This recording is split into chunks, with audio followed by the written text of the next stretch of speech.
नमस्कार, आप देख रहे हैं न्यूज़ 24। मैं हूं अजीत अंजुम। कभी खुद पे तो कभी हालात पे रोना आया, बात निकली तो हर बात पे रोना आया। बीजेपी की तरफ से कांग्रेस उपाध्यक्ष राहुल गांधी को समर्पित यह शेर राहुल के उन हमलों का जवाब है जिसमें उन्होंने मोदी पर देश को उल्लू बनाने का इल्जाम लगाया था। उल्लू का यह जुमला बिहार में राहुल की रैली से उछला और चुनावी राजनीति के केंद्र में आ गया। बौखलाई बीजेपी 60 साल की रिसर्च और दलीलों के साथ मैदान में आ गई। उल्लू बनाने वाले बयान से भड़की बीजेपी ने कांग्रेस पर खूब हमले किए, खूब सवाल पूछे। नौबत यह आ गई कि इंसानी बस्ती से दूर अंधेरे में विचरने वाला उल्लू आज हमारे विमर्श का मुद्दा बन गया। अब चुनावी मौसम में राहुल ने देश को उल्लू बनाने का इल्जाम तो मोदी पर लगाया है, लेकिन एक बात तो सच कह गए राहुल, जनता ही उल्लू बनती है। कभी चुनावी वायदों में फंसकर तो कभी नेताओं पर भरोसा करके। चुनाव आते हैं तो मंच से बड़े बड़े दावे होते हैं और 5 साल बाद फिर ढाक के 3 बात। उल्लू बनाने की सदियों पुरानी इस प्रथा की सूत्रधार कांग्रेस भी है, बीजेपी भी है और बाकी पार्टियां भी। जनता उल्लू बनती है और नेता अपना उल्लू सीधा करते हैं। आज भी राहुल गांधी अपनी रैलियों में देश के 70 करोड़ मिडिल क्लास को सुनहरे सपने दिखाते हैं, विकास मॉडल की चर्चा करते हैं। उधर बीजेपी के पीएम उम्मीदवार नरेंद्र मोदी विकास के गुब्बारे फुलाते हैं, देश को बदलने के जादुई दावे करते हैं और रैलियों के बीच खड़ी जनता चुपचाप सब सुनती देखती रहती है। तो सबसे बड़ा सवाल यही है कि देश को उल्लू कौन बना रहा है और क्या वाकई मोदी देश को उल्लू बना रहे हैं? इन्हीं सवालों पर बात करेंगे, मेहमानों से, नेताओं से सवाल पूछेंगे। लेकिन जरा सुनिए, देखिए किसने क्या कहा।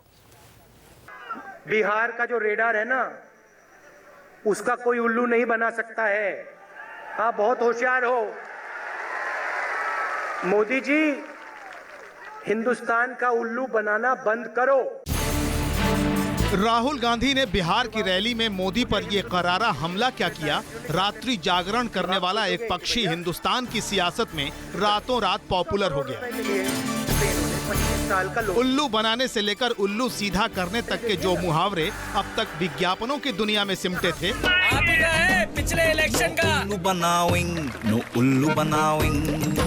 वो मुहावरे राहुल के एक आइडिया की वजह से सियासी हमलों का हथियार बन गए। मोदी जी, हिंदुस्तान का उल्लू बनाना बंद करो। पिछले 24 घंटे की रैलियों में बाकायदा रिसर्च के साथ मंच पर आए राहुल गांधी। कभी मोदी के टॉफी चॉकलेट मॉडल की बखिया उधेड़ी, टॉफी मिलती है 1 रुपए की, वहाँ पे 1 रुपए मीटर जमीन मिल रही है। तो कभी देश के 70 करोड़ मिडिल क्लास की दुनिया बदलने का कांग्रेसी मॉडल बताते रहे। लेकिन उल्लू बनाने का तंज नरेंद्र मोदी की पार्टी को चुभ गया। पलटवार की मुद्रा में आई बीजेपी बोल पड़ी, चुनाव के बाद पता लग जाएगा कौन उल्लू बना रहा है। कि भारत का मतदाता बहुत परिपक्व और विवेकशील है, उसको मूर्ख बनाना या इसके समकक्ष संज्ञा देने जैसे किसी भी प्रयास का समुचित उत्तर वह इन चुनावों में दे देगा। तो उल्लू बनाने की कांग्रेस पार्टी एक हिस्ट्री शीटर पार्टी है, इसलिए उसके युवराज जो है वो इसी तरह की बात करेंगे। बीजेपी का सवाल तो ये भी है कि पिछले 60 साल में राहुल की पार्टी ने किसको उल्लू बनाया? इससे पहले कि राजनीति के उल्लू अध्याय में बीजेपी और हमलावर होती, मोदी को घेरने के लिए कांग्रेस के दिग्गज एक वीडियो के साथ हाजिर हो गए। ये उमा भारती का पुराना वीडियो है जिसमें उन्होंने मोदी को तानाशाह और विनाश पुरुष कहा था। नरेंद्र मोदी जी विकास पुरुष नहीं है, विनाश पुरुष है और उन्होंने गुजरात का विनाश किया है। ये गुजरात एक फियर स्ट्रिकन स्टेट हो गया है, भय से भरा हुआ। ये नरेंद्र मोदी की देन है। ये जारी किया है बताने के लिए आपको कि बीजेपी में हजारों ऐसे लोग हैं, उसमें उमा भारती हैं, जो इनको तानाशाह समझती हैं, जो इनको विनाश पुरुष विकास पुरुष नहीं समझती हैं। बेशक तब उमा भारती बीजेपी और मोदी से दूर थी, लेकिन मोदी पर अतीत के उमा वाक्यों को सामने लाकर कांग्रेस ने चाल चरित्र और चेहरे को बेनकाब करने का दावा ठोक दिया। उधर कांग्रेस के 4 मंत्री भी मोदी के खिलाफ चौतरफा चक्रव्यूह बनाकर खड़े रहे। चिदम्बरम ने एनकाउंटर मिनिस्टर कह दिया, I can call him encounter chief minister. तो शिंदे ने मोदी के बचपन में चाय बेचने के दावों पर सवाल उठा दिए। कुछ घंटे पहले आनंद शर्मा और कपिल सिब्बल मोदी के प्रचार में 5000 करोड़ के खर्च का ब्यौरा दे चुके हैं। हजारों करोड़ रुपया का खर्च और ब्लैक मनी की कोई बात नहीं। जनता इतनी बेवकूफ नहीं है, एक दल सोचता है जो दिखता है वो बिकता है। ये हमले और जुमले बेशक चुनावी मौसम की देन है, लेकिन कुछ सवाल ऐसे हैं जिनका जवाब देश भी जानना चाहता है। सबसे बड़ा सवाल ये कि देश को उल्लू बनाने की सियासत क्या है और कौन है इसका सूत्रधार। Bureau report, news 24। Rahul Gandhi ने बिहार की चुनावी रैली में कहा कि नरेंद्र मोदी देश को उल्लू बना रहे हैं। जवाब बीजेपी की तरफ से आया। बीजेपी के कई नेताओं ने अलग अलग बयान दिए और यह भी कहा कि चुनाव में पता चलेगा कौन किसको उल्लू बना रहा है। लेकिन एक बात तो सच है कि देश में जनता उल्लू बनती है।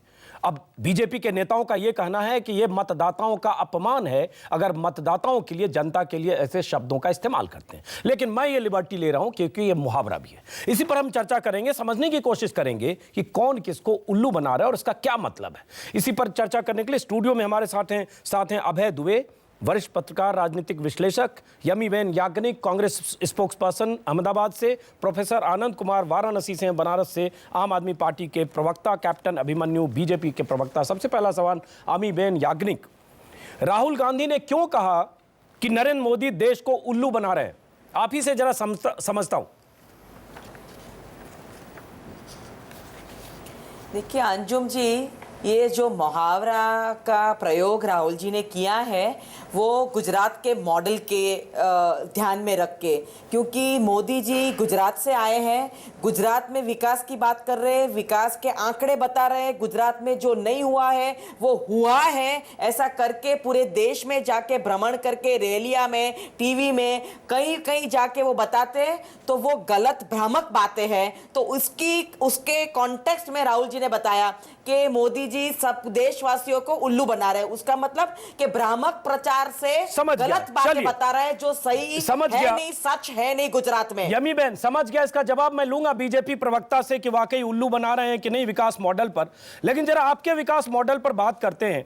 1947 से लेकर अब तक देश आजाद हुआ, 6 साल वाजपेयी प्रधानमंत्री रहे, कुछ 10-11 महीनों के लिए विश्वनाथ प्रताप सिंह, 4 महीने के लिए चंद्रशेखर, 2 साल के लिए यूनाइटेड फ्रंट की सरकार, कुल जमा प्लस माइनस करें तो 60 साल कांग्रेस की केंद्र में सरकार। और आज राहुल गांधी अगर भाषणों में जो बातें कर रहे हैं जिसमें कह रहे हैं कि देश में बेरोजगारी की हालत है, लोगों के पास छत नहीं है, और राहुल गांधी कहते हैं 2014 में सरकार बनेगी तो छत का अधिकार देंगे, हर आदमी के माथे पर छत होगा, हर आदमी को इलाज मिलेगा। रैली में बैठे हुए लोगों से कहते हैं कि आपके बच्चे बीमार हो जाते हैं बिना दवा के, लेकिन आपका बच्चा बीमार होगा तो उसे दवा इलाज मुफ्त मिलेगी, ये 2014 में सरकार बनेगी तो करेंगे, पेंशन भी देंगे, और तमाम ऐसी बातें राहुल गांधी अब कहते हैं। सवाल ये उठता है, अतीत की बात छोड़कर जब आप भी आगे 5 साल पहले जिताओ हमें तब ये सब करेंगे, तो सवाल उठता है जो अब तक नहीं हासिल हुआ यमीबेन, उसके लिए जिम्मेदार कौन है? अगर राहुल गांधी कहते हैं भूखों मर रहे लोग, इलाज के बिना मरते हैं लोग, यमीबेन तो उल्लू तो हर पार्टी बना रही है। आपने बहुत ही अच्छा प्रश्न, नहीं, आपने बहुत अच्छा प्रश्न उठाया कि 60 साल में क्या किया। राहुल जी ये कहते हैं कि 60 साल में हमने जो किया देश के लिए, आप देख रहे हैं कि आज हम वर्ल्ड में एक पावर की तरह उभर आए हैं, जो 47 के साल के बाद हम इंडिपेंडेंट हुए थे। हमारी जो नीतियां थी, आज जो 5 ईयर प्लान्स थे, जो योजनाएं थी, आज हमने गरीबी कम कर दी है, इतनी शिक्षा हुई है कि आप देख रहे हैं कि विमेन कितनी आगे आ गई है। लेकिन ये शर्मनाक नहीं है यमीबेन याज्ञनिक, 10 साल से यूपीए की सरकार है, ये शर्मनाक नहीं है यमीबेन याज्ञनिक।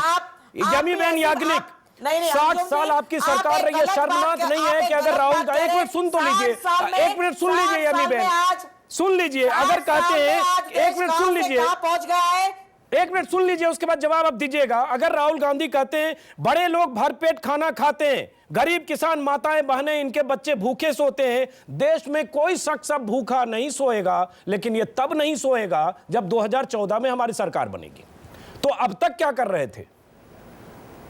देखिए, नहीं, आपने देखा कि फूड सिक्योरिटी बिल हम लेके आए हैं, हम राह नहीं देख रहे 2014 की। अन्न का सुरक्षा धारा आ गया है, सबको मिलेगा, बिकॉज कायदा हो गया है, कानून हो गया है। हम आए कि ना आए सत्ता में, ये सबको जरूर खाना मिलेगा। तो ये बता रहे राहुल जी कि तो राहुल जी बता रहे कि एक बार और भेजो, हमें 5 साल के लिए लाओ तो सबको खाना मिलेगा, सबके माथे पर छत होगी, और 70 करोड़ लोगों को जो गरीब चौकीदार मजदूर है सबको मिडिल क्लास बना देंगे। मतलब एक बार पहले हमें लाओ, उसके बाद हम ये सब देंगे। तो ये भी एक तरह से, अगर मुहावरे की भाषा में बात करें यमीबेन, ये भी एक तरह से उल्लू बनाने की बात होती है। ये इल्जाम बीजेपी के नेता भी लगा सकते हैं यमीबेन कि आपने देश पर राज किया। दुर्भाग्य है इस देश का कि आज भी लोग भूखे सोते हैं, भूखे मरते हैं, बिना इलाज के मरते हैं, और ये राहुल गांधी खुद कर रहे हैं।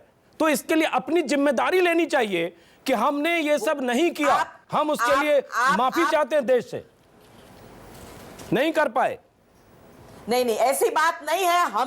हमने सबको जो अधिकार दिए, आप देख रहे हैं कि खेत मजदूरों को, फार्मर्स को, सबको खाद्य अन्न सुरक्षा, लैंड राइट्स सब दिया है, फॉरेस्ट राइट्स दिए ट्राइबल्स को, सबको ये दिया है, पर उसका आप नतीजा देखना नहीं चाहते। आप ऐसा कहते 60 साल में कांग्रेस ने कुछ किया नहीं है। मैं ये नहीं करूं कुछ नहीं किया। 2-3 अधिकार बाकी है कि पेंशन मिलेगा सीनियर सिटीजन को, सबको हेल्थ केयर मिलेगा। आप बीजेपी के साथ बात ही मत करो, उन्होंने कुछ देने की बात ही नहीं। चलिए बीजेपी के पास चलते हैं। 6 साल के शासन यमी बेन, बीजेपी के पास चलते हैं। देने की कोई क्षमता है, वो सिर्फ सत्ता पाने की बात कर रहे हैं, तभी ये इतना आक्रमण कर रहे हैं कांग्रेस पे।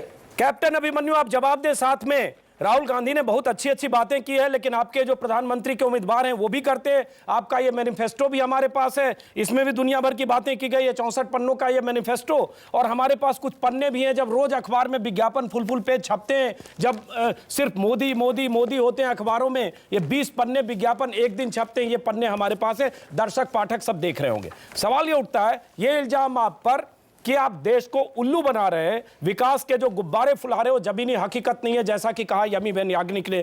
कैप्टन अभिमन्यु। अजीत जी, आज देश की राजनीति में कांग्रेस की पहचान क्या बनी है? कुशासन, महंगाई लाने वाली, भ्रष्टाचार और घोटाले करने वाली, देश को आर्थिक तौर पर बर्बाद करने वाली पार्टी, देश को राष्ट्रीय असुरक्षा की स्थिति में धकेल देने वाली पार्टी। दूसरी तरफ भारतीय जनता पार्टी के 6 साल के अटल बिहारी वाजपेयी जी के शासनकाल का वो सुशासन, उसके अलावा भारतीय जनता पार्टी और एनडीए द्वारा शासित राज्यों को बीमारू प्रदेश से हमने उनकी स्थिति को सुधारते हुए छत्तीसगढ़, मध्य प्रदेश, गुजरात और अन्य राज्यों के अंदर जो हमने विकास किया है, वो सुशासन और विकास का पर्याय बनकर के भारतीय जनता पार्टी उभरी है। 67 सालों से इस देश में देश की जनता को उल्लू बनाने का काम कौन कर रहे हैं? 1970 के दशक का वो नारा कि गरीबी हटाओ, जिसके आधार पर कांग्रेस की सरकार बनी थी, गरीबी हटाने के बजाय उन्होंने देश में इमरजेंसी लागू करने की बात की, जो लगातार मुस्लिम तुष्टीकरण की, वोट बैंक की राजनीति करते आए लोग। सच्चर कमेटी की रिपोर्ट ने साबित किया कि कांग्रेस के 50 साल के शासनकाल में इस देश के अल्पसंख्यकों की हालात, अल्पसंख्यकों की। अजीत जी, मुझे अपनी बात पूरी करने दीजिए। अजीत जी, मुझे आपने अमी बहन को इतना समय दिया, मुझे भी थोड़ा समय दीजिए। मैं ये कह रहा था कि अल्पसंख्यकवाद की राजनीति करने वाली पार्टी आज सच्चर कमेटी की रिपोर्ट साबित करती है कि कांग्रेस ने केवल अल्पसंख्यकों को उल्लू बनाने का काम किया, उनको खौफजदा रखा, उनको वोट बैंक के तौर पर उनको एक प्रकार से इस्तेमाल किया। अच्छा, चलिए सुन लिया, आप जरा सवाल सुनिए। कैप्टन अभिमन्यु, तेलंगाना पास कर देंगे, कैप्टन अभिमन्यु एक मिनट सुन लीजिए, पास कर देंगे, कैप्टन अभिमन्यु में ले आएंगे, कैप्टन अभिमन्यु ले आएंगे। किसने उल्लू बनाया देश को? कैप्टन अभिमन्यु का जवाब देंगी यमी बेन, उसके बाद जरा कैप्टन अभिमन्यु। लेकिन चलिए जवाब देने से पहले एक सवाल पहले आप ही से।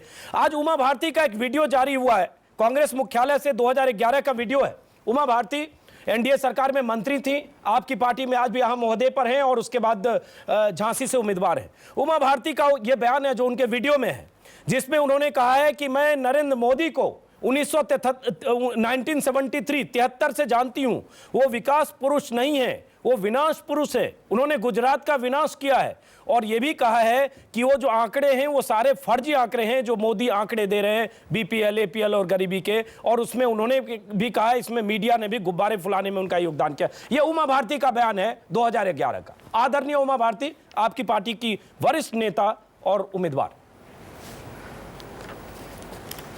अजीत जी, आज कांग्रेस की स्थिति हो गई है कि नरेंद्र मोदी जी के पक्ष में चल रही आंधी, लहर और तूफान के सामने उनके उम्मीदवार चुनाव लड़ने को तैयार नहीं है। उनके कार्यकर्ता मैदान छोड़ करके भाग रहे हैं। मेरे सवाल को डट मत करिए कैप्टन अभिमन्यु। आज उनकी बौखलाहट का परिचय, लेकिन ये उमा भारती की बौखलाहट थी 2011 में, पहले उसका जवाब दीजिए कैप्टन साहब। मुर्दे उखाड़ करके, कैप्टन साहब मेरे सवाल को डट मत करिए। दूसरों के कंधे पर बंदूक रख करके फायर करने की नहीं, वो बंदूक तो आपकी उमा भारती का बंदूक है ना, कंधा है ना।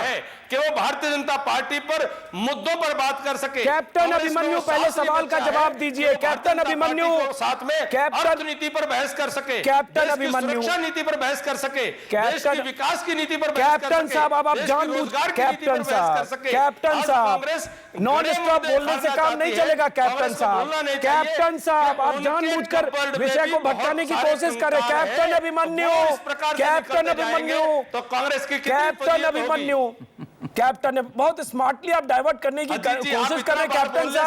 कैप्टन साहब एक मिनट सुन लीजिए। दे देंगे कैप्टन साहब इल्तिजा है, जरा सुन लीजिए कि ये जो बंदूक आपने कहा कि किसी के कंधे पर, वो कंधा उमा भारती का। मैं एक मिनट कैप्टन साहब, एक मिनट कैप्टन साहब प्लीज। कैप्टन साहब निवेदन है आपसे, कैप्टन साहब आपसे एक निवेदन है। कैप्टन ने निवेदन है, मेरा निवेदन है कि मेरा सवाल सुन लीजिए। मेरा निवेदन है, सवाल सुन लीजिए। या तो आप स्ट्रेटजी बना के आए कि उमा भारती का नाम आएगा तो मैं नॉन स्टॉप बोलूंगा ताकि कोई सवाल ना पाए। कैप्टन अभिमन्यु, उमा भारती अगर कहती हैं और 3 साल पहले, एक मिनट कैप्टन साहब बोलते हैं, कैप्टन साहब पूरी बात कहने का, कैप्टन साहब पूरी बात कहने का मौका नहीं देते। आप मेरे सवाल का जवाब देंगे तब ना। कैप्टन साहब सवाल सुन लीजिए और जवाब दीजिए। उमा भारती अगर कहती है, मैं फिर दोहरा रहा हूं, एक मिनट कैप्टन साहब, ये गलत है। कैप्टन साहब पक्ष तो मैं रखूंगा ना, कैप्टन रखिए, लेकिन सवाल सुनिए ना।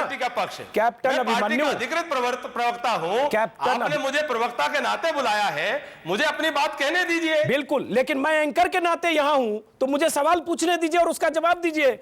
कैप्टन अभिमन्यु, उमा भारती जो आपकी पार्टी के नेता हैं, मंत्री रही हैं, बीच में 6 साल बीजेपी से बाहर भी रही हैं 2005 से 11 तक, अगर उमा भारती कहती हैं कि मोदी विकास पुरुष नहीं विनाश पुरुष हैं, और यह भी कहती हैं कि मैं 1973 से उन्हें जानती हूं और यह सब गुजरात मॉडल का जो है सब गुब्बारा फालतू का है, और यह भी कह रही हैं कि गुजरात में स्त्री असुरक्षित है, हिंदू और मुसलमान दोनों भयभीत है, लॉ एंड ऑर्डर नहीं है, गुजरात में न राम मिले न रोटी, ये सब उमा भारती। मैं जरा इस पर जवाब चाहूंगा आपका।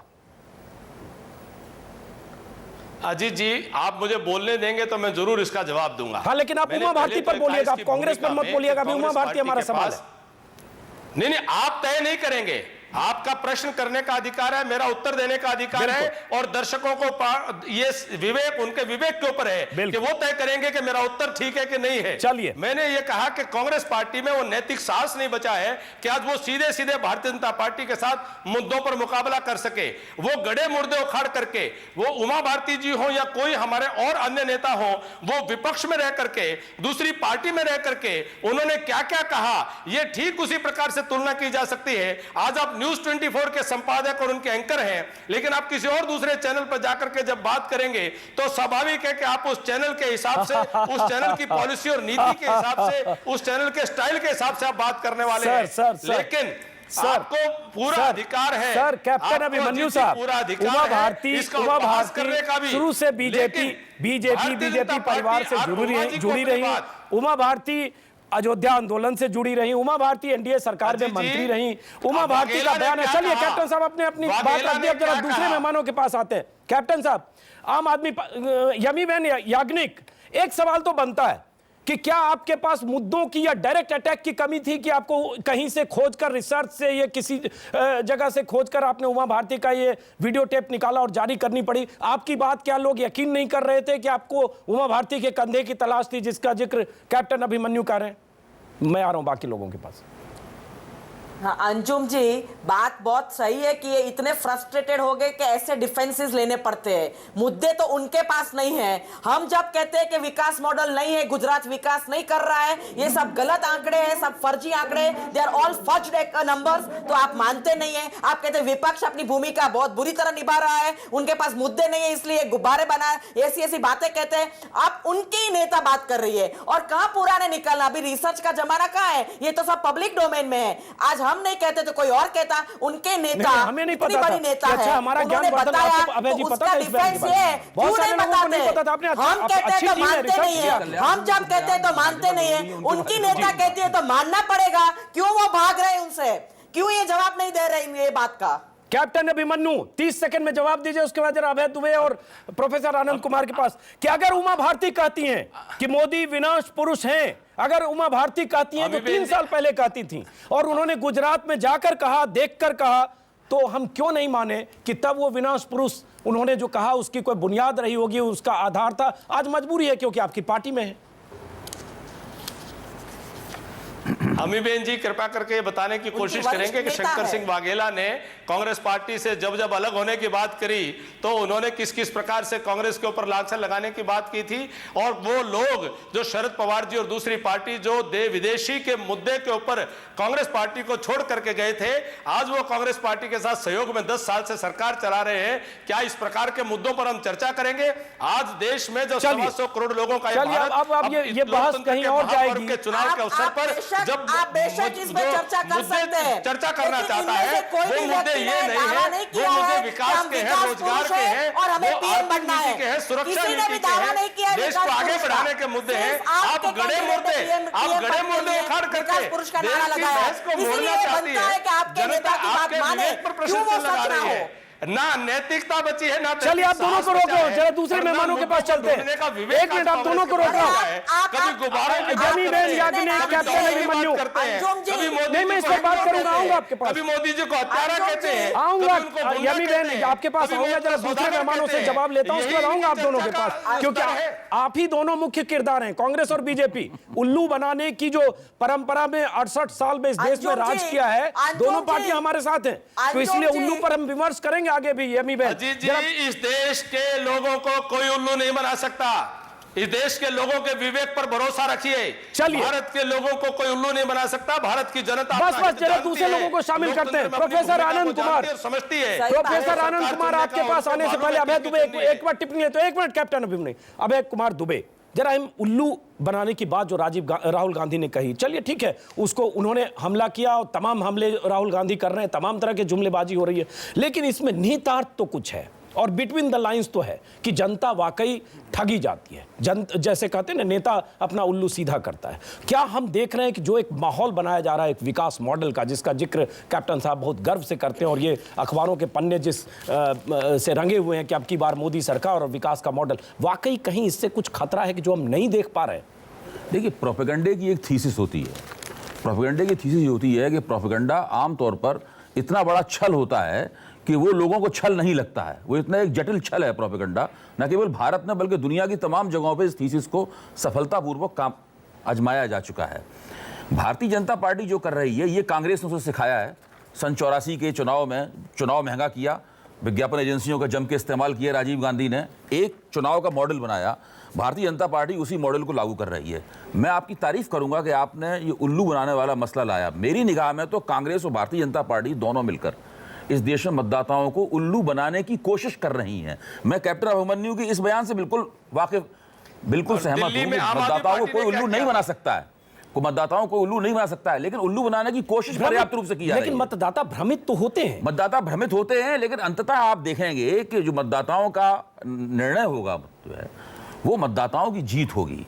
मैं ये नहीं मानता हूं कि एक सैकड़ों हजारों करोड़ रुपए खर्च करके इस देश में जबरदस्त एक साल से चुनावी मुहिम चलाई जाए और उस चुनावी मुहिम में सब लोग आपके पीछे कतार बांध के खड़े हो जाएं। ये लगभग असंभव है। ये इस देश में नहीं हो सकता। इतना बड़ा देश है, इतना विविधता संपन्न देश है, इतनी तरह तरह की इसमें राय है, तरह तरह की राजनीति है, और अब इस तरह की नई शक्तियां भी पैदा हो गई हैं जो कि इस उल्लू बनाने की जो प्रक्रिया है, इस प्रक्रिया में बड़ा सकारात्मक हस्तक्षेप कर रही हैं। क्षेत्रीय ताकतें इसमें बड़ा सकारात्मक हस्तक्षेप कर रही हैं। लेकिन क्षेत्रीय ताकतों पर भी इल्जाम है अभय कुमार दुबे, यूपी, बिहार, बाकी राज्यों में भी कि आप जिस तरह से मैनिफेस्टो जारी करते हैं, जनता को जो हसीन सपने दिखाते हैं, वो जनता मुंगेरी लाल के सपने देखकर जनता वोट देती है, बाद में ठगी महसूस करती है। ताकतों की साख में भी कांग्रेस और भारतीय जनता पार्टी की जरा एक बार बहुत गिरावट आई। प्रोफेसर आनंद कुमार, माफ करें देर से आ रहा हूं, प्रोफेसर आनंद कुमार अपनी बात शुरू करें, उससे आपको भी कह दूं कि बहुत सारे लोग जो देख रहे होंगे, बहुत सारे मोदी समर्थक जो ट्वीट करेंगे, इल्जाम आप पर भी है कि 49 दिन की सरकार से इस्तीफा देकर केजरीवाल ने भी बहुत सारे लोगों को उल्लू बनाया। बहुत सारी उम्मीदें थी, उम्मीदें टूटी, चाहे ऑटो वाले हों, चाहे जिनके बिजली बिल माफ करने की बात हो। तो ये उल्लू बनाने की परंपरा को आगे बढ़ाने का इल्जाम आंशिक तौर पर ही सही आप पर भी है। प्रोफेसर आनंद कुमार, देखिए, ये तो सच है कि आज आम जनता अपनी जो सरकारें होती हैं उनसे जो उम्मीदें करती हैं उनके बारे में कोई जवाबदेही का सिलसिला नहीं रह गया है।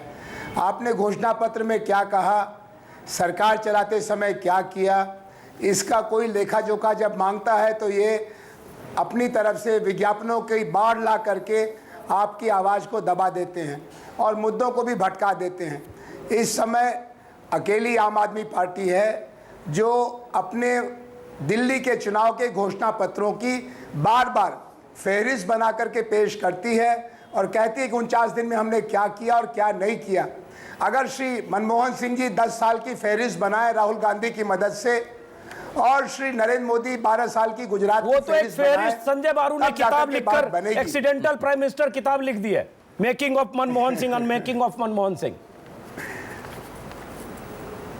जी हाँ, बिल्कुल ठीक कहा आपने। और इस तरह की बात श्री नरेंद्र मोदी के बारे में भी, जो अगर अदालती जांच चल गई उन तमाम बंदी अधिकारियों की, और अगर हरेन पंड्या की हत्या की जांच हो गई, और अगर इशरत जहां की हत्या की जांच हो गई, और अगर एहसान जाफरी की हत्या की जांच हो गई, तो उससे कई ज्यादा किताबें सामने आ जाएंगी। लेकिन प्रोफेसर आनंद कुमार, ब्रेक पर जाने से पहले इल्जाम प्रोफेसर साहब आपकी पार्टी पर भी है। आप चाहे जितनी बातें करें, आपकी पार्टी पर भी है। बिजली बिल माफ करने की बात आंदोलनकारियों के साथ, और ऑटो वाले ने जो थप्पड़ मारा उसने भी यही कहा बाद में केजरीवाल से मुलाकात में कि बहुत सारी उम्मीदें थी, टूटी।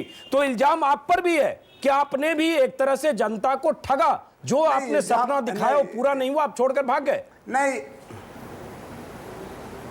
नहीं, इल्जाम लगाना बिल्कुल हक है और जरूरी है, वरना नेताओं को अहंकार हो जाए। लेकिन जिस थप्पड़ मारा उस दिन वो रोया और उसने माफी मांगी और उसने कहा कि हाँ, 49 दिन जब आपकी सरकार थी तो ऑटो वालों को पुलिस वालों ने परेशान नहीं किया। दिल्ली में बिजली माफिया और पानी माफिया दोनों मैदान छोड़ के भाग गए। हमने जांच बैठा दी, जांच की रिपोर्ट आने के बाद अंबानी का चेहरा साफ हो जाएगा और हमने FIR दाखिल किया है। अगर उस पर कार्रवाई की जाएगी तो केंद्रीय सरकार, बिजली माफिया और अफसरशाही की सांठगांठ खुल जाएगी। चलिए प्रोफेसर आनंद कुमार, मैं रोक रहा हूं, ब्रेक पर जाना, ब्रेक के बाद वापस लौटेंगे। कैप्टन अभिमन्यु, यमीबेन याग्निक, आपके पास ही लौटूंगा ब्रेक के बाद इसी सवाल के साथ कि देश में कौन किसको उल्लू बना रहा है, और साथ में ये कि उमा भारती ने अगर कहा था 3 साल पहले कि मोदी विकास पुरुष नहीं विनाश पुरुष हैं, तो उसका मतलब क्या है, और क्यों बीजेपी बच रही है, क्यों बीजेपी कह रही है कि कांग्रेस उमा भारती के कंधों का इस्तेमाल कर रही है। ब्रेक के बाद आपका स्वागत है। सबसे बड़ा सवाल में हम हर रोज अलग अलग मुद्दों पर बात करते हैं। हर रोज जब आप कार्यक्रम देखते हैं, कभी मुस्लिम मुद्दों पर, कभी विकास के मुद्दों पर, कभी विनाश के मुद्दों पर, कभी राजनीति पर, कभी मोदी की राजनीति पर, कभी कांग्रेस की राजनीति पर, कभी तमाम तरह की राजनीतियों की मिसाल हम देते हैं, उस पर बहस करते हैं। लेकिन आज हम बात कर रहे हैं उल्लू पर, और किसने किसको उल्लू बनाया। इस पर पहली बार यह बहस के केंद्र में एक उल्लू है, क्योंकि राहुल गांधी ने कहा कि देश को मोदी उल्लू बना रहे हैं। बीजेपी ने कहा कि वक्त आने पर, चुनाव के नतीजे आने पर पता चलेगा कि कौन किसको उल्लू बना रहा है। इस बीच उमा भारती का एक वीडियो, 3 साल पुराना वीडियो कांग्रेस ने आज जारी किया। वीडियो में उमा भारती ये कहती दिख रही हैं कि मोदी विकास पुरुष नहीं विनाश पुरुष है। जरा सुनिए क्या कहती है उमा भारती, उसके बाद बात करेंगे, समझेंगे कौन किसको उल्लू बना रहा है और क्या जनता को वाकई उल्लू बनाया जा सकता है। लेकिन उससे पहले देखिए उमा भारती ने क्या कहा था। नरेंद्र मोदी जी विकास पुरुष नहीं है विनाश पुरुष है, और उन्होंने गुजरात का विनाश किया है। ये गुजरात एक फियर स्ट्रिकन स्टेट हो गया है, भय से भरा हुआ। ये नरेंद्र मोदी की देन है। ये थी उमा भारती, बीजेपी की फायर ब्रांड नेता।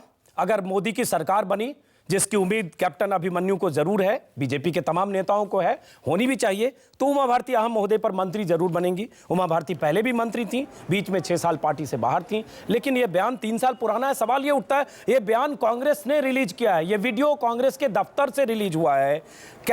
यमीबेन याग्निक, क्या कांग्रेस के पास मोदी पर सीधे हमले के लिए हथियारों की कमी है कि आप उमा भारती के इस वीडियो को हथियार बनाकर मोदी पर हमला कर रही हैं? यमीबेन याग्निक,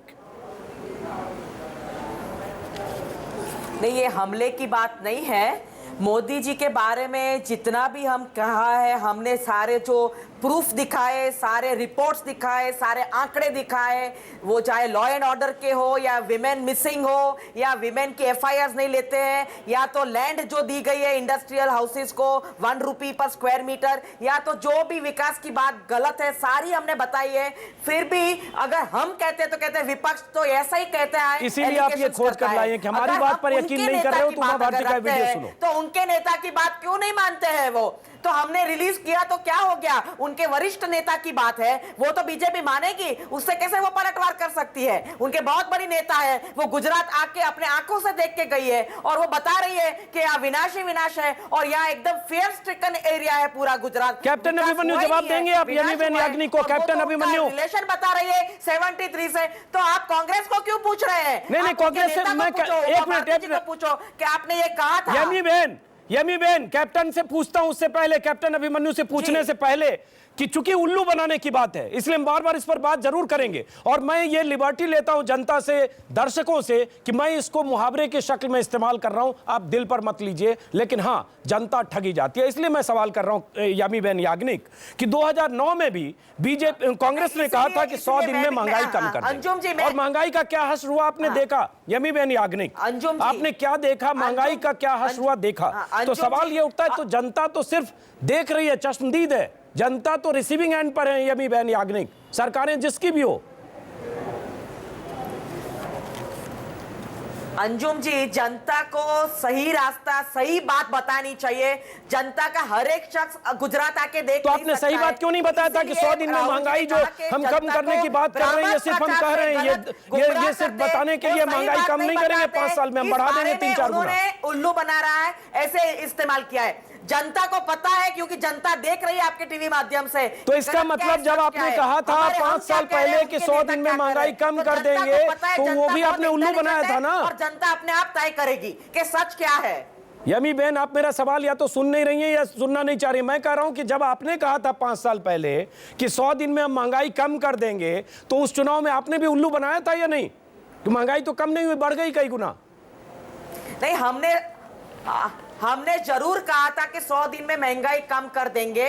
हमने इतनी कोशिश करके जितने अधिकार दे सकते हैं कि जिसकी वजह से आम आदमी पे, कि कॉमन मैन पे इतना बोझ ना पड़े, इतने सारे प्रयत्न किए हैं, सारे अधिकार देने की कोशिश की है। और अब जो बाकी बच गया है वो जब आपको इस बार आप सरकार में आएंगी तब देंगी। और इस बीच बाकी जो करप्शन से लेकर और तमाम चीजें हैं, कई मंत्री जेल गए, ए राजा से लेकर 2G कर सकते वही बताया हमने, और हम करते रहेंगे। मैडम 2G घोटाले तो देखे, अगर 3G 4G भी आगे कुछ दिन और वक्त होता तो 3G 4G भी देखते। लेकिन चलिए कैप्टन अभिमन्यु, ये सवाल तो बनता है कि आप कांग्रेस के इल्जामों पर यकीन ना करें, लेकिन उमा भारती के इल्जामों पर तो यकीन करिए। इससे कई गुना केसेस गुजरात में चल रहे हैं। कैप्टन अभिमन्यु, अब तो उमा भारती कह रही हैं, उमा भारती का क्या जवाब? वो पूछ रही हैं यमीबेन याग्निक, वो सबूत इसलिए ला रही हैं क्योंकि कांग्रेस पर आप यकीन नहीं करते हैं।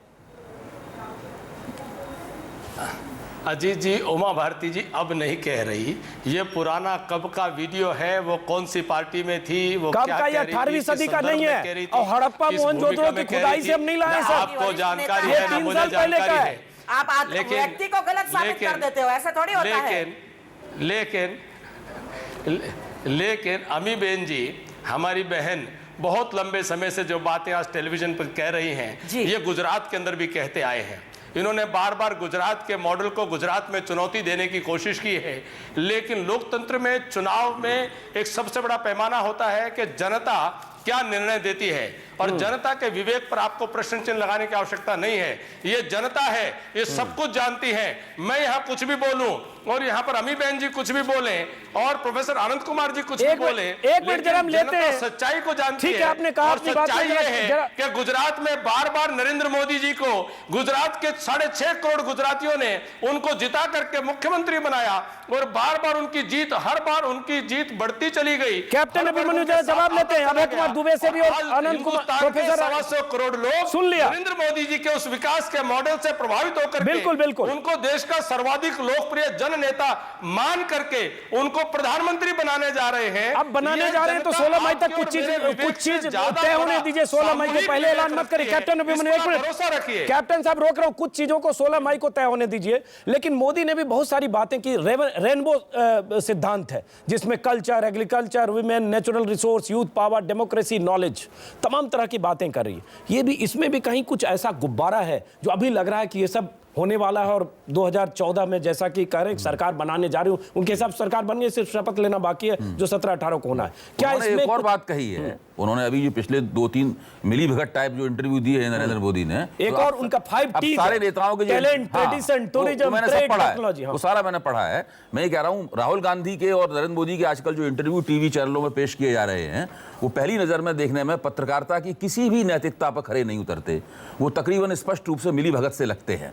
दूसरी बात, उन्होंने एक और बात कही है कि 2014 का चुनाव 2002 का दंगा है, उसके ऊपर भी मतदाताओं का एक निर्णय होगा। मैं ये कहता हूं कि अगर आप चुनाव जीत जाते हैं तो इससे आपके पिछले किए हुए काम सही साबित नहीं हो जाते। इंदिरा गांधी 1980 में चुनाव जीत गई थी, तो क्या इमरजेंसी उन्होंने लगाई थी वो सही साबित हो गई थी, या उसकी हमें आलोचना नहीं करनी चाहिए? और ये पूरा तर्क कि मतदाताओं ने हमें वोट दे दिया है, अब मतदाताओं को विवेक पे हम वो छोड़ देंगे, इस आधार पे, अगर केवल इसी आधार पे माना जाए तो 2004 में एनडीए के शासन को मतदाताओं ने तकनीकी रूप से देखा जाए, मैं नहीं समझता हूं खारिज किया था, खारिज कर दिया था, और 2009 में उससे भी ज्यादा जोशो खरोश के साथ खारिज कर दिया था। तो ये जो पूरी तर्क पद्धति है, ये चुनावी डिबेट के लिए ठीक है तर्क पद्धति, लेकिन फिर वही बात सामने आ जाएगी, इस तर्क पद्धति द्वारा केवल उल्लू बनाने की कोशिश की जा सकती है। उल्लू बनाने की कोशिश की जा सकती है, लेकिन उम्मीद करेंगे कि जनता उल्लू ना बने। और एक छोटी सी बात मैं और कहूंगा, पिछली बहस में कैप्टन अभिमन्यु ने एक बात उठाई थी कि कांग्रेस सच्चर कमेटी का हवाला देकर उन्होंने कहा था कि कांग्रेस ने मुसलमानों को उल्लू बनाया। मैं उनकी बात से कमोबेश सहमत हूं, कांग्रेस ने मुसलमानों को उल्लू बनाया, लेकिन यहां तो समस्या यह है कि वो हिंदुओं को उल्लू बनाने की कोशिश कर रहे हैं। भारतीय जो ज्यादा बड़ा प्रोजेक्ट है, कांग्रेस तो केवल 15% मुसलमानों को उल्लू बनाने की कोशिश की, आप 85 देश की 85% जनता को उल्लू बनाने की कोशिश कर रहे हैं, जो कि बड़ा और बहुत ही भीषण किस्म का प्रोजेक्ट। कैप्टन अभिमन्यु 1 मिनट में जवाब दीजिए, उसके बाद प्रोफेसर आनंद कुमार अभिबेन के पास जाऊंगा। कैप्टन अभिमन्यु, अभय कुमार दुबे ने कुछ इल्जाम लगाए हैं, कुछ जो विश्लेषण किया, इल्जाम नहीं है, इनकी आलोचना है, इल्जाम नहीं। अभय कुमार दुबे जी, अजीत जी, अभय कुमार दुबे जी हमारे बड़े मित्र हैं और वो बड़े विद्वान पत्रकार और संपादक हैं, विश्लेषक और आलोचक हैं, लेकिन जिस प्रकार से उन्होंने मोदी जी का इंटरव्यू करने वाले पत्रकारों को मैं उस पर बात नहीं करता हूं, उससे हम निकलते हैं, चलिए, पर उनको कमजोर उन्होंने इल्जाम लगाया है, अपने ही पत्रकार दूसरी बिरादरी के लोग। कैप्टन अभिमन्यु, उस मुद्दे पर अभी हम बहस नहीं करना चाहते, किसी और चैनल का मामला है, हम अपने मुद्दे पर बात करें। कैप्टन अभिमन्यु, जो इन्होंने कहा अभय कुमार दुबे ने, लेकिन मैं आपके पास आने से पहले उससे पहले जरा प्रोफेसर आनंद कुमार, सवाल यही उठता है कि क्या जनता, अगर जनता मोदी को, नरेंद्र मोदी को 200 से ज्यादा सीटें जिताकर भेजती है, अगर की बात कर रहा हूं, कैप्टन अभिमन्यु तो मान रहे हैं कि शपथ होना है 16 मई के बाद, 17, 18, 19 को हो सकता है मंत्रियों के नाम भी तय हो चुके हों, तो फिर मान लेना चाहिए कि जनता ने स्वीकार किया मोदी को। अगर ऐसा होता है तो मैं हाइपोथेटिकल सवाल पूछ रहा हूं, फिर ये सब बातें जो हम सब लोग, आप सब लोग कह रहे हैं, विकास का गुब्बारा और ये ढकोसला, ये स्वांग, ये धोखा, ये सब गलत था, जनता ने कबूल किया नरेंद्र मोदी को। देखिए, चुनाव एक प्रसंग में होता है और कभी कभी शतरंज की चालों की तरह से ऐसा कर देते हैं कि जनता किसी प्रसंग में एक फैसला कर लेती है। आपको याद होगा कि एक चारा चोर को जनता ने 3 बार लगातार शासन का अधिकार दिया एक प्रदेश में, और वो चारा चोर इस समय जेल जा करके चुनाव लड़ने लायक भी नहीं रह गया। ऐसा ही एक आदमखोर के साथ भी हो रहा है कि वो 3 बार से चुनाव जीत रहा है, क्योंकि चुनाव का प्रसंग ऐसा बन जाता है। आप इसको जनता के आंदोलन से भी जोड़ के देखिए और देश के विवेक के साथ भी जोड़ के देखिए। चारा चोर से लेकर आदमखोर तक चुनाव जीत सकते हैं, लेकिन उसका यह मतलब नहीं है कि जनता ने उनको अपने मन का राजा बना दिया। लेकिन क्या मतलब है प्रोफेसर आनंद कुमार, अगर 200 सीटें मिलती है, अगर मैं फिर अगर बोल रहा हूं, और अगर उन्हें जनता चुनती है, 3 बार गुजरात में जनता ने चुना है, तो सिर्फ आपके और किसी और के कहने से तो नहीं होगा, जब मैंडेट है जनता का तो कबूल करना पड़ेगा ना। भैया उन्होंने ये भी दावा किया है मैं कभी कोई चुनाव नहीं हारता हूं। अरे वो तो सब सर माथे है, जनता का वोट सर माथे है, फिर हम सड़कों पर आंदोलन में जाएंगे, लेकिन ये होगा तब ना, 9 मन तेल होगा, न राधा जी के, कृष्ण जी, माननीय नरेंद्र मोदी का नाच दिल्ली के लाल किले पर होने वाला है। तो ये बात आपके लिए भी कही जा सकती है ये बात आपके लिए भी कही जा सकती है कि न नौ मन तेल होगा। हमने क्या कहा? राधा तो नहीं हमने तो कहूंगा मैं, प्रधानमंत्री का क्योंकि आप दावा नहीं नाराज किया। हो सकते हैं। हमने तो न नौ मन प्रधानमंत्री तेल होगा न केजरीवाल हमने जीतेंगे, मैं ये कह सकता हूँ कि आप भी इसीलिए वहां गए हैं। नहीं, आप भी इसीलिए केजरीवाल के साथ वहां गए हैं क्योंकि इस पर बहस और डिबेट होता रहे और नौ मन तेल ना हो न केजरीवाल जीते। मैं राधा नहीं कर रहा हूँ, गुस्ताखी नहीं कर रहा हूँ। हम बनारस आए कहने के लिए कि आप ईमानदार को वोट दीजिए। हाँ बोलिए। हाँ कैप्टन अभिमन्यु, यमी में ना रहा हूं आपके पास। कैप्टन अभिमन्यु, अजीत जी, प्रोफेसर आनंद कुमार जी मेरे गुरु, उनको कहना चाहूंगा माफी मांग करके, उनसे क्षमा मांग करके कि नाच न जाने आंगन टेढ़ा आम आदमी पार्टी की स्थिति है। यमीबेन याग्निक, आप बार बार विकास के मॉडल की बात जब आप लोग करती हैं, कांग्रेस पार्टी करती है, जैसे राहुल गांधी ने कहा कि अडानी साहब जहाज में उड़ते रहते हैं, जमीन हड़पते रहते हैं, यही गुजरात मॉडल है। अंबानी को किनारे लगा दिया, अडानी को अपना लिया। ये सब बातें, एक मिनट पहले इसका जवाब लेते हैं कैप्टन अभिमन्यु से, उसके बाद यमीबेन आते हैं। कैप्टन अभिमन्यु, जो ये सब जो आरोप है जिसमें राहुल गांधी कहते हैं 45,000 एकड़ जमीन आपने 1 रुपए की कीमत से दे दिया, जो टॉफी मॉडल है, ये एक इल्जाम है और इस इल्जामों में सत्यता तो है कैप्टन अभिमन्यु?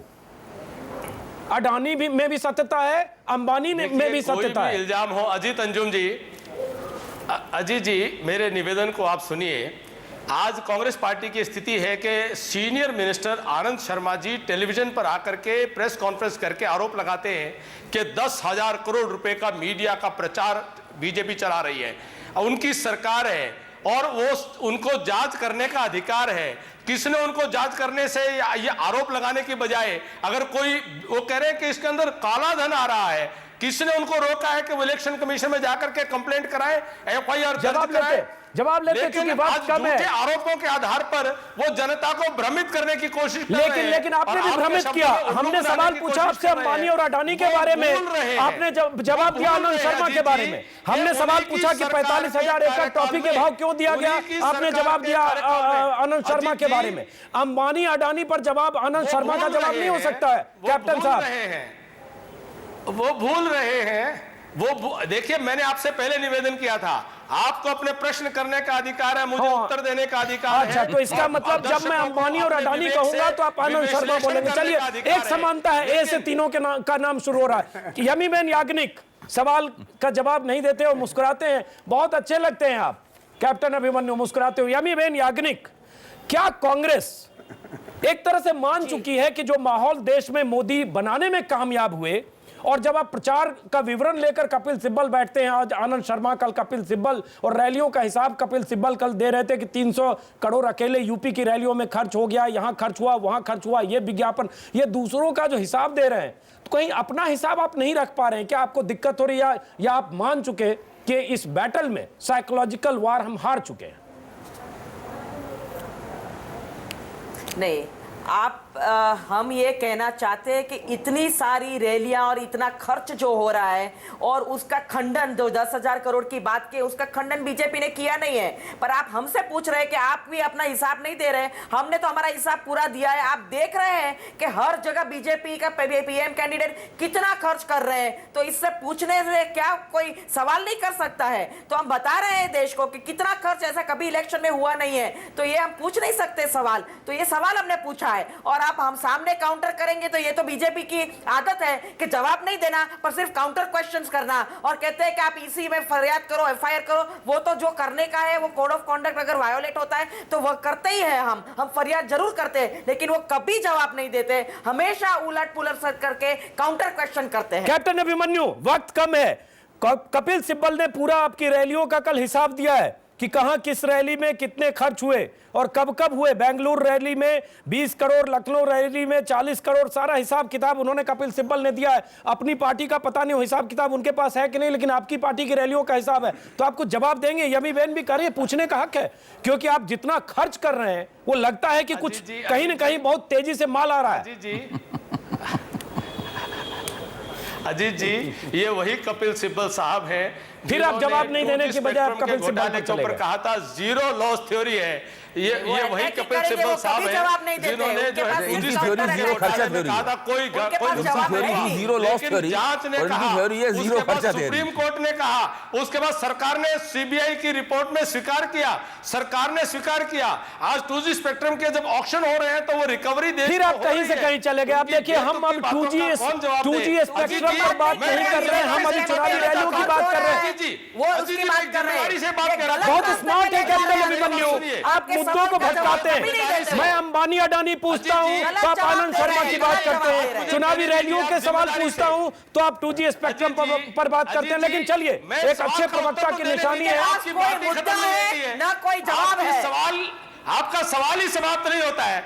अजीत जी, आप बोलना थोड़ा रोकेंगे तो मैं जवाब दूंगा ना। लेकिन चलिए, किसी और दिन होगा, क्योंकि मजबूरी है, कार्यक्रम हमें खत्म करना पड़ेगा। कैप्टन अभिमन्यु, यवीवेन याग्निक, प्रोफेसर आनंद कुमार और अभय कुमार दुबे, माफ करें, आप चारों मेहमानों को, कार्यक्रम हमें यहाँ खत्म करना पड़ेगा। ब्रेक हमारी मजबूरी है। आप सभी मेहमानों का बहुत बहुत शुक्रिया इस सवाल के साथ और जनता के लिए एक संदेश के साथ कि चुनाव में अपने विवेक का इस्तेमाल करिए, जिसे सही माने उसे वोट दीजिए। किसी के कहने पर वोट मत दीजिए, अखबारों में छपे विज्ञापन और इश्तिहारों को देखकर वोट मत दीजिए, ताकि कहीं आप ये आत्मचिंतन करें आप कि आप कहीं उल्लू तो नहीं बने। ये मुहावरा है, इसे दिल से न लगाइएगा।